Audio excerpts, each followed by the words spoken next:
nosso giro de informação, repercutindo a enquete do dia de ontem. Ontem nós fizemos uma enquete, claro, com o intuito de conscientização a respeito dessa questão da dengue. Daqui a pouquinho a gente vai repercutir que o Estado hoje está decretando estado de emergência com relação a esse tema. E a gente repercutiu, então, uma enquete de conscientização sobre o tema da dengue. Ainda hoje também temos uma matéria exclusiva aqui do Repórter Cultura com autoridades locais falando sobre a questão da dengue. Olha, na nossa enquete do dia de ontem a gente pediu, na sua opinião, de quem é a responsabilidade de combater a dengue? Com 73,3% das respostas, deve ser uma ação conjunta entre cidadão e os governos municipal, estadual e federal. Essa realmente é a melhor alternativa quando se trabalha em conjunto. É uma responsabilidade de cada um, aí na sua casa, no seu comércio, na sua empresa. É a responsabilidade, claro, de políticas públicas também nesse sentido, tanto no município, quanto no estado, quanto no âmbito federal, mas acima de tudo é uma responsabilidade de todos. 21,3% votaram que é de cada cidadão, ainda passando para cada cidadão a responsabilidade, então nós temos aí 94, quase 95% das pessoas que votaram entendendo isso, entendendo que é uma responsabilidade do cidadão e acima de tudo é uma responsabilidade de todos. E aí tivemos uma pequena parcela que votou da Vigilância Sanitária Municipal e uma pequena parcela menor ainda de políticas públicas de combate em nível federal e estadual. Mas tá aí, foi a enquete do dia de ontem com o intuito de conscientização a respeito da dengue. Olha, falando em dengue, o governo de Santa Catarina vai decretar emergência devido a essa doença. A governadora em exercício, a Marilisa Boem, vai até Joinville ainda hoje, dia 22, às 10 horas, para assinar o documento. O ato vai contar com a presença da secretária de Estado da Saúde, a Carmen Zanotto, e do superintendente de Vigilância em Saúde, o Fábio Gaudense. O último boletim divulgado na tarde, ainda de terça-feira, dia 20, mostra que Santa Catarina registra mais de 17 mil casos prováveis de dengue em pelo menos 177 municípios. Os dados indicam um aumento de 650% em relação ao mesmo período do ano passado. Além disso, já foram confirmados 8 óbitos pela doença em Joinville e outros 3 na cidade de 5 na cidade de Joinville, outros 3 na cidade de Araquari e também Itajaí e Itapiranga, sendo que outras 2 mortes continuam em investigação aí nos municípios de Araquari e Navegantes. Bem, é um assunto importante no momento, tanto que o governo catarinense vai decretar estado de emergência a partir de hoje, às 10 horas. A gente repercute essa situação, com certeza, hoje no Jornal do Meio-Dia. E depois também ainda temos a matéria exclusiva aqui da Rádio Cultura. Agora eu quero repercutir uma notícia vinda aqui da nossa Universidade Federal de Santa Catarina, que está recebendo R$2.400.000 para cultivar bife em laboratório. É isso mesmo que você está ouvindo. A Universidade Federal de Santa Catarina iniciou um projeto que busca fabricar carne cultivada a partir de células animais produzidas em laboratório.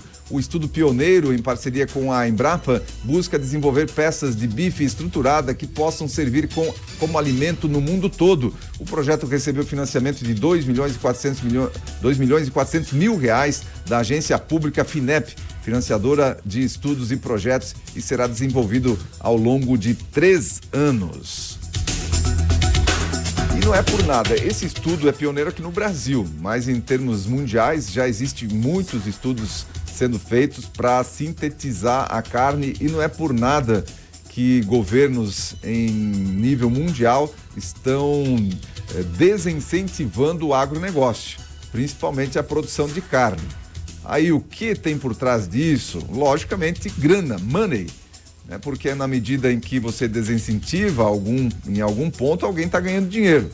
E esse desenvolvimento de carne em laboratório, aí tem grandes laboratórios aí de olho nessa situação.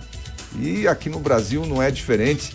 Até há quem diga que essa fala do Lula, por exemplo, contra Israel, foi algo direcionado ao agronegócio, porque hoje nós dependemos bastante de Israel na questão agrícola, defensivos agrícolas e outros produtos que são utilizados pelo agronegócio brasileiro que vem de Israel. Obviamente que já foi comentado aqui também que essa relação comercial entre Brasil e Israel não deve ser afetada porque passa principalmente pela esfera privada. Mas a gente sabe que o governo pode sim interferir de alguma maneira e também Israel pode, de alguma maneira, dizer lá, olha, eu não quero mais fornecer para vocês diante do que o governo de vocês está fazendo aí com relação ao país, a Israel, com relação a essas narrativas todas que foram criadas aí a partir deste último final de semana. Mas enfim, tá aí, 2.400.000 sendo investidos aqui na nossa Universidade de Santa Catarina para estudos e fabricação, para produção de carne em laboratório.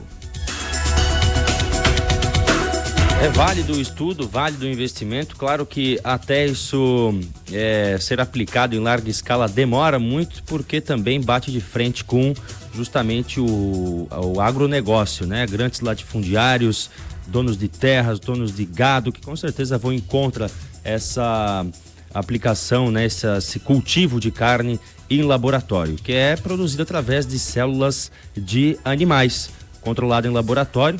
E claro que, por enquanto, está em fase de testes, pioneirismo aqui no Brasil.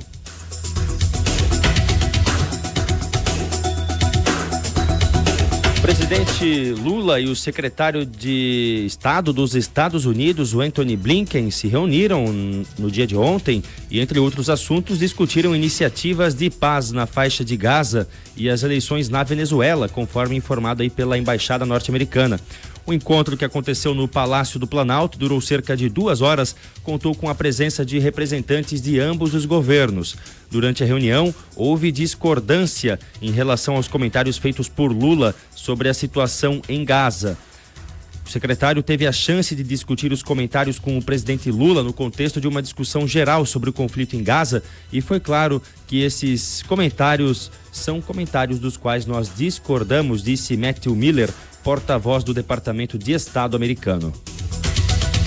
Mesmo sendo a política americana hoje conduzida pelo Biden, que é um democrata, que é da ala mais à esquerda do espectro ideológico lá americano, não há concordância com aquilo que o Lula falou. Não sei se tem alguém, quer dizer, tem sim quem concorde. Cuba já saiu em defesa do Lula, Venezuela já saiu em defesa do Lula, Colômbia saiu em defesa do Lula também. Os países que são conduzidos por ditadores aqui de esquerda certamente se manifestaram ontem, inclusive, a favor dos comentários do Luiz Inácio Lula da Silva contra Israel. O próprio grupo terrorista Hamas também foi um dos grupos que apoiou o comentário aí de Lula. Muito bem, olha, o Pacheco, o presidente do Senado, afirmou ontem que o governo aceitou manter a desoneração da folha de pagamento. Esse é um tema que já está rolando há bastante tempo e vinha preocupando as empresas que seriam afetadas por essa situação, Congresso Nacional lidando ali com o governo federal, mas, olha, hoje, qualquer situação, qualquer pauta que esteja lá no governo, vai ser fácil aprovar em favor aí do Senado, em favor da Câmara dos Deputados. Porque já tem, né, o pedido de impeachment rolando depois dessa fala do Lula, 139 assinaturas. Logicamente, não vai, na minha opinião, esse pedido de impeachment, ele está fazendo barulho, um barulho que é um aviso, né? É importante, né, do ponto de vista da oposição, para o governo ter a consciência, bom, eu não posso fazer qualquer coisa, eu não posso falar qualquer coisa, eu tenho que ficar ligado, porque são 139, pelo menos até ontem, tínhamos aí 139 nomes já na lista de assinaturas de pedido de impeachment, que vai parar ali na mesa do Lira, com certeza, e não vai dar em nada de prático no avanço do pedido de impeachment, mas acende uma luz ali para o governo federal de que ele não pode qualquer coisa. Pelo menos aí é o que a gente percebe com essa movimentação que acontece ali no Congresso Nacional. Então, hoje tem reunião do Lira com o Lula pedindo reunião com o Lira, tem reunião com o Pacheco também, o Lula pedindo reunião com o Pacheco, porque ele sabe que é ali que as coisas param ou andam no Congresso Nacional, é na mesa dos presidentes das casas, e o Lula vai direto a essas pessoas agora para amenizar a situação, logicamente. E essa questão da desoneração, houve, não sei se coincidência, né? Eu acho que não é coincidência, ontem uma uma intenção do governo federal de fazer com que esse assunto possa seguir, deixar a desoneração da folha em andamento como está. Então, estão na desoneração os setores calçadista, call center, comunicação, confecção, construção civil, construção de obras de infraestrutura, couro, fabricação de veículos e carrocerias, máquinas e equipamentos, proteína animal, têxtil, tecnologia da informação, tecnologia da comunicação, projeto de circuitos integrados, transporte metroviário de passageiros, transporte rodoviário coletivo e transporte rodoviário de cargas. Esse assunto, então, está tramitando ali no Congresso Nacional, mas deve ser mantida a desoneração de acordo com Pacheco.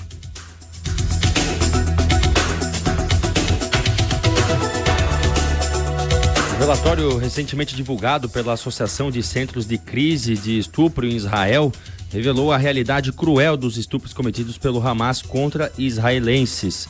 Os crimes sexuais sádicos, aqui como são contextualizados, aconteceram depois que o grupo terrorista atacou Israel no dia 7 de outubro de 2023.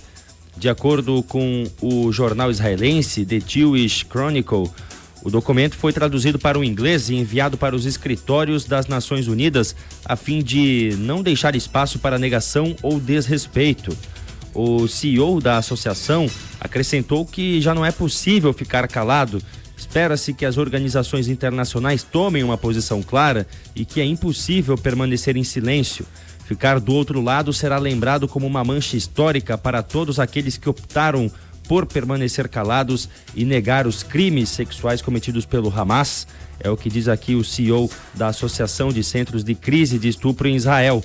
Alguns dos exemplos de crimes cometidos pelo Hamas, crimes sexuais, incluem atos de violação com armas apontadas para as vítimas, em alguns casos com armas dirigidas a mulheres feridas. Diversos estupros coletivos ocorreram também. Em muitas ocasiões, as violações foram cometidas intencionalmente na frente de maridos, namorados e familiares, a fim de maximizar a dor e o terror. Pois é. E o Brasil, aqui para o Brasil, o genocida é Israel, né, que está agindo em defesa, em autodefesa, depois dessas atrocidades cometidas pelo Hamas lá no dia 7 de outubro de 2023. E a pior atrocidade não é, né, só o que o Hamas fez com o povo israelense, com 1.200 pessoas, deixando mais de 100 reféns, mas é o que o Hamas faz com o próprio povo lá da faixa de Gaza, com o povo palestino, na medida que se esconde, usa essa população como escudo, se esconde debaixo de hospitais, debaixo de escolas, debaixo de uma própria organização ali da ONU, né? Então de uma sede ali de defesa humanitária da ONU, um escritório usado, inclusive usando funcionários da própria ONU aí para colaborarem com essas atrocidades. Então é isso. E por isso que essa fala do Lula está repercutindo tanto, né? Porque as imagens que circulam, tudo o que aconteceu no 7 de outubro, certamente justificam a contraofensiva de Israel e, logicamente, numa guerra, né? A guerra é guerra. E a gente vê Ucrânia e Rússia se degladiando lá, logicamente que a população sofre, os soldados, né, são massacrados ali de um lado e de outro, mas a população civil também é afetada. Isso é o que acontece numa guerra, mas quem começou essa guerra não foi Israel, realmente foi o grupo terrorista Hamas, e deixa muito claro aqui esse relatório de crimes sexuais sádicos que foram realizados pelo grupo Hamas naquele dia. Assim a gente encerra nosso primeiro bloco de informação para você nessa manhã de quinta-feira aqui no Repórter Cultura.